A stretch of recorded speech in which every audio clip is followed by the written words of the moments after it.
जय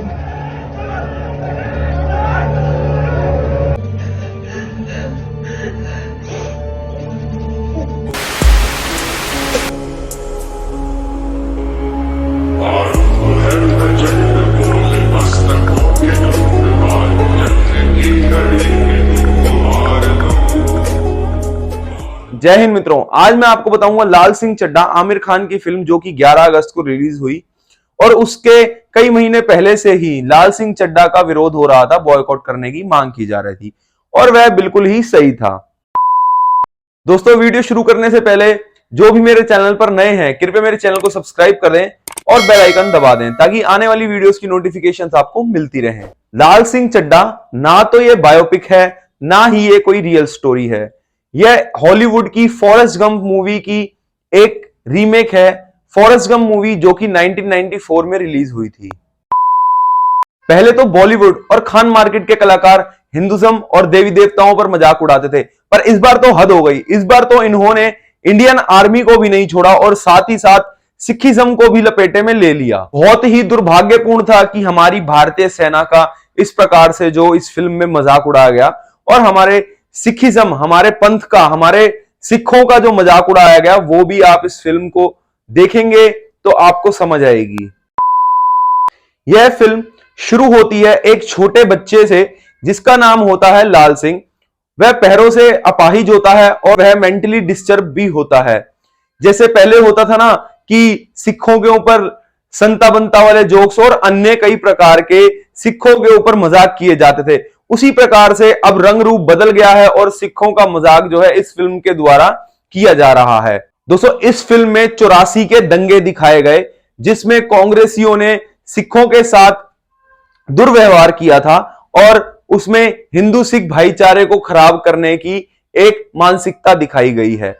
उसी के बाद दोस्तों दूसरा सीन दिखाया गया जिसमें बाबरी मस्जिद और राम मंदिर का विवाद जो चल रहा था उस समय पर, वह सीन दिखाया गया जिसमें पूरा एक दृश्य दिखाया गया किस प्रकार से बाबरी मस्जिद को तोड़ा गया और उसमें भी हिंदुओं को बदनाम करने की कोशिश की गई।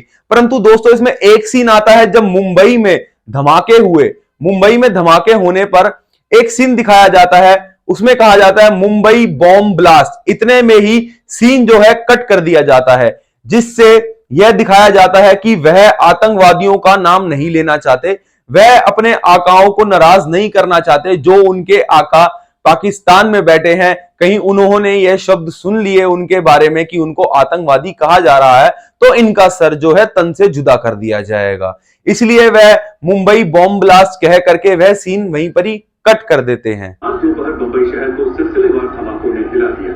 सबसे पहला धमाका दोपहर 1:30 पर बॉम्बे स्टॉक एक्सचेंज में हुआ और आखिरी धमाका होटल एयरपोर्ट सेंट्रल में हुआ। इसके अलावा यह धमाके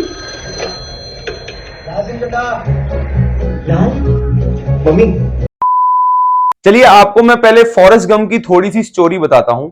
1994 में रिलीज हुई फॉरेस्ट गंप जिसके मुख्य कलाकार टॉम हैंक्स थे और इस फिल्म ने ऑस्कर अवार्ड भी जीता। इसी के साथ दोस्तों एक रियल लाइफ कैरेक्टर पे बेस्ड थी। 1965 में सैमी एल डेविस नाम के एक व्यक्ति जो कि यूएस आर्मी को ज्वाइन करते हैं, वह थोड़े से मेंटली डिसेबल्ड होते हैं और उसी के आधार पर यह फिल्म फॉरेस्ट गंप जो है बनाई जाती है। दोस्तों 1965 में सैमी एल डेविस अपनी पढ़ाई पूरी करने के बाद डायरेक्टली मिलिट्री में ज्वाइन कर लिए जाते हैं क्योंकि उनकी कई पीढ़ियां जो हैं यूएस आर्मी को सर्विसेज दे रही थी। उनके दादा परदादा उन सब ने यूएस आर्मी में अपनी सेवाएं दी थी, तो डायरेक्टली सैमी एल डेविस को भर्ती कर लिया जाता। सैमी एल डेविस एक स्पेशल चाइल्ड था। यूएस आर्मी ने उसको भर्ती किया क्योंकि जब वियतनाम में युद्ध चल रहा था तो अमेरिका को 1 लाख सैनिक भेजने थे और इसीलिए मेंटली डिसेबल्ड बच्चे को भी यूएस आर्मी ने वियतनाम युद्ध के लिए भेज दिया। तो ऐसे ही लाल सिंह चड्ढा की कहानी भी वहां से देख करके बनाई गई है। एक आर्मी ऑफिसर दिखाया गया है ताकि इसमें थोड़ा सा इमोशनल टच हो जाए और जो हमारा इंडियन आर्मी के लिए एक सॉफ्ट कॉर्नर है वो बना रहे और हम बॉलीवुड की वह फिल्म देख करके इमोशनल हो जाएं। लाल सिंह चड्ढा फिल्म में सारे के सारे सीन हॉलीवुड की फॉरेस्ट गंप मूवी से कॉपी किए गए हैं। कोई भी सीन ऐसा नहीं है जो कि इन्होंने अपना खुद बनाया हो। जैसे कि आर्मी के अंदर लाल सिंह चड्ढा का एक मित्र होना, युद्ध के दौरान लाल सिंह चड्ढा के बैक पर गोली लग जाना, ये सारे के सारे सीन फॉरेस्ट गंप मूवी से लिए गए हैं। और इसमें आपको वही आमिर खान की घिसी पिटी एक्टिंग मिल जाएगी। आओ करके जो ये अपनी एक एक्टिंग करते हैं, आपको ये इनकी घिसी पिटी एक्टिंग जो है मिलेगी। एक्टिंग के मामले में कुछ भी नया नहीं है। वही धूम इन्होंने एक्टिंग करी, वही पीके में एक्टिंग करी इन्होंने, वही सेम एक्टिंग पागलों वाली इन्होंने लाल सिंह चड्ढा में भी करी। वहीं आमिर खान ने इंडियन आर्मी का बहुत ही अच्छे से मजाक उड़ाया, जो कि बहुत ही दुर्भाग्यपूर्ण है हमारी इंडियन आर्मी के लिए और हम सभी देशवासियों के लिए। पहले तो ये सब हिंदुज्म के ऊपर मजाक उड़ाते थे, लेकिन वर्ल्ड की 4th नंबर पर पावरफुल आर्मी कही जाने वाली भारतीय सेना का इन्होंने जो इसमें मजाक उड़ाया है, वह बहुत ही दुर्भाग्यपूर्ण है। दोस्तों, मैं आपको थोड़ी सी लाल सिंह चड्ढा की कहानी बताता हूं, जिसमें आप समझ जाएंगे कि इनकी क्या मानसिकता रही। लाल सिंह चड्ढा में आमिर खान को कारगिल युद्ध के लिए भेजा जाता है। जब वह कारगिल युद्ध पे जाता है तो वो उधर आतंकवादियों के साथ मुठभेड़ में इंडियन आर्मी के कुछ जवान घायल हो जाते हैं। लाल सिंह चड्ढा 4 इंडियन आर्मी के जवानों को रेस्क्यू करता है। जब वह 5वीं बार जाता है अपने मित्र को लेने के लिए, तो वहां पर मोहम्मद आतंकवादी वहीं पर ही घायल पड़ा होता है। तो आमिर खान उस मोहम्मद आतंकवादी को भी अपने साथ ले आता है और उसी के साथ उसको आर्मी के हॉस्पिटल में लेकर के चला जाता है और उसका वहां पर इलाज करवाता है। धोखे से इंडियन आर्मी के अस्पताल में मोहम्मद आतंकवादी का इलाज करवाने के बाद पता ही नहीं लगता कि मोहम्मद आतंकवादी एकदम से कहां गायब हो जाता है। फिर फिल्म के अंदर कई वर्षों तक यह दिखाया गया है कि मोहम्मद आतंकवादी भारत में ही रहता है, कहीं ना कहीं अपना कुछ ना कुछ काम करता है। यह किसकी वजह से होता है? यह लाल सिंह चड्ढा की वजह से होता है। यह वही लाल सिंह चड्ढा जो युद्ध के दौरान एक आतंकवादी को देश के अंदर लेकर के आ जाता है और उसको देश के अंदर छोड़ दिया जाता है। वैसे तो युद्ध के दौरान पकड़े जाने वाले सभी आतंकवादियों को हाई सिक्योरिटी में रखा जाता है और उनसे पूछताछ की जाती है, और बिना किसी वजह से अपनी मर्जी से लाल सिंह चड्ढा एक आतंकवादी को अपने ही देश में पनाह देता है। यह लाल सिंह चड्ढा नहीं, यह एक इंडियन आर्मी ऑफिसर जो कि एक आतंकवादी को भारत देश के अंदर पनाह देता है, ऐसा इस फिल्म के अंदर दिखाया गया है। बहुत ही दुर्भाग्यपूर्ण है मित्रों, इंडियन आर्मी का इस तरीके से मजाक उड़ाना। पहले तो भाईजान फिल्म में कहते हैं कि मेरी मां मुझे मिलिट्री में भेजना चाहती है, पर मुझे लोगों को मारना अच्छा नहीं लगता। मम्मी ने क्या है फौज विच भर्ती हो जा, पर मैनू किसी को मारना अच्छा नहीं लगता है। तो आप ही बताइए, क्या हमारी इंडियन आर्मी लोगों को मारती है, निर्दोषों को मारती है? नहीं, हमारी इंडियन आर्मी सिर्फ आतंकवादियों के ऊपर उचित कार्रवाई करती है। फिर अगले ही सीन में दिखाया जाता है आमिर खान यानी लाल सिंह चड्ढा, जो कि इंडियन आर्मी की ड्रेस पहन के होटल में जाकर के एक युवक को बहुत ही गंदे तरीके से पीटते हैं। क्या तब उनको अच्छा लगता है किसी को मारना?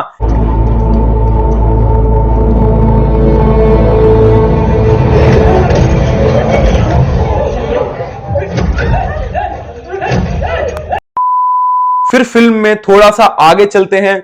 कुछ दिनों बाद लाल सिंह चड्ढा यानी कि आमिर खान को वही आतंकवादी मोहम्मद मिलता है। वह आतंकवादी मोहम्मद आमिर खान के साथ कुछ वार्तालाप करता है, फिर उसके साथ उसके घर चला जाता है।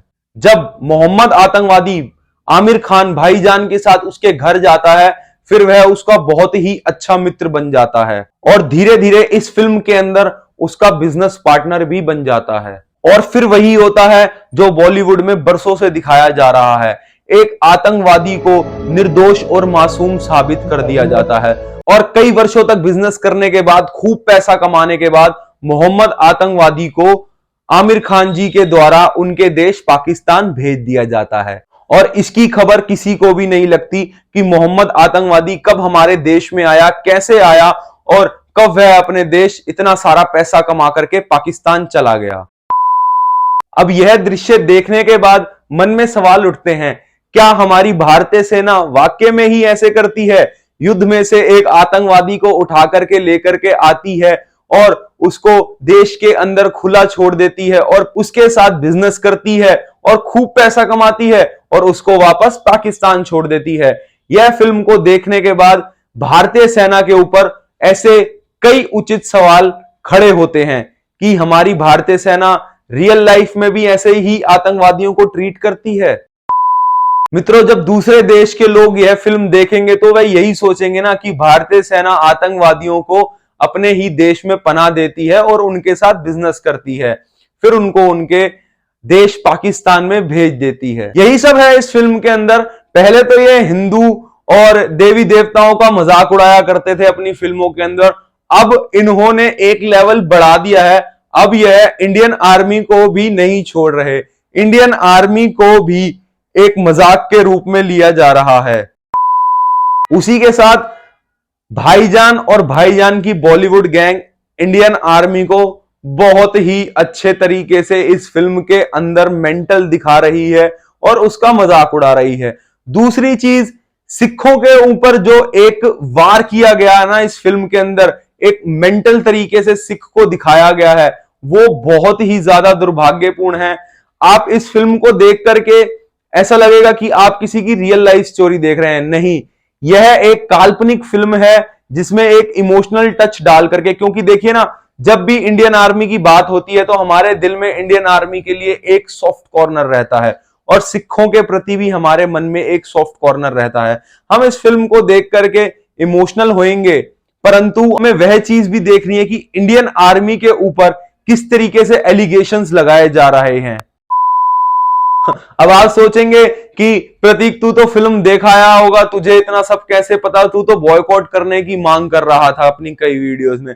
तो मित्रों, आप भी अपना व्हाट्सएप ग्रुप खोलिए, उसके अंदर कहीं ना कहीं आपको यह फिल्म दिख जाएगी और अपने फोन में जरूर देखिएगा इस फिल्म को। थिएटर पे मत जाना, थिएटर में 1000 रुपए खर्च करने से अच्छा है घर में एसी चला करके तसल्ली से इस फिल्म को अपने फोन में देख लेना, आपके पैसे भी बचेंगे।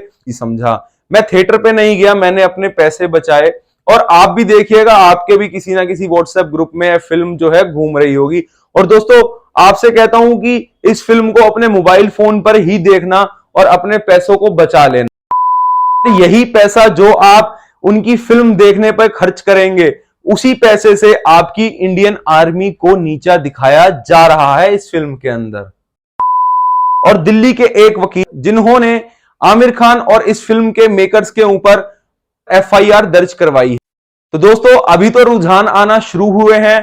कहा है कि यह इंडियन आर्मी को नीचा दिखाने के लिए फिल्म बनाई गई है, जिसमें दिखाया गया है कि इंडियन आर्मी में भी ऐसे ही मेंटल और डिसेबल्ड लोगों को भर्ती किया जाता है।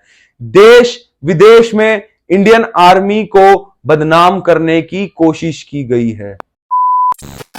इसी के साथ दोस्तों विदा लेता हूं, और अगर वीडियो पसंद आए तो वीडियो को लाइक कर दें, शेयर कर दें, कमेंट कर दें और चैनल को सब्सक्राइब कर दें। जय Hind, Vande Mataram. Feeling proud Indian army, जंग के मैदान में कदे ना हारते, साले पीठ